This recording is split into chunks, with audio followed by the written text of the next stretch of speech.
Hello, আসসালামু আলাইকুম ইব্রাহিম। সবাই কেমন আছেন? আশা করি সবাই ভালো আছেন।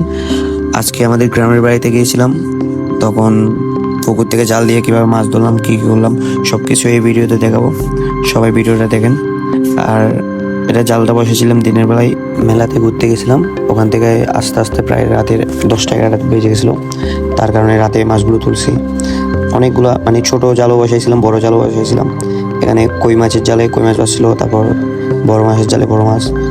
আর এগুলো তারপর ডাইরেক্ট নিয়ে চলে আসলাম বাসায় আসার পর মামনিকে দিলাম। এগুলো ছাড়ানোর জন্য মামনি খুলতে পারতেছিল না, তারপর আমি খুলতেছিলাম বসে বসে। এখানে কিছু কিছু মাছ মরে গেছিলো, বাট আবার কিছু কিছু মানে বাঁচে ছিল। আর ছোটো ছোটো অনেকগুলো মাছে মারা গেছে প্রায় মাছ। এখন প্রায় অনেক সময় ধরে মাছগুলো আস্তে আস্তে কুলে এগুলো ঠিকঠাক করতে করতে প্রায় আমার রাত অনেক হয়ে গেছিলো। এখন তেমন মাছ ধরতে পারি না, কিন্তু ছোটোবেলায় আমি অনেক মাছ ধরতাম সবসময়, মানে বিলে খালে ওরকম পুকুরে। আমাদের পুকুর থেকে বেশি মাছ ধরতাম আমি।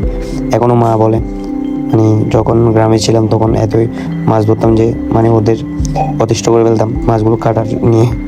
এখন তো অনেক কমে গেছে, আর তেমন গ্রামে যাওয়া হয় না। পুকুরে গেলে কয়েকটা জাল দিয়ে মাছ ধরি ওরকম। আস্তে ধীরে সব কিছু, যে পুকুরটা থেকে মাছ ধরলাম ওই পুকুরটা প্রায় আজকে থেকে প্রায় না হলেও ধরে না 15 বছর আগের।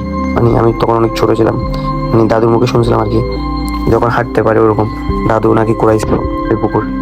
আর এই পুকুরের thanks for watching, like, subscribe, follow.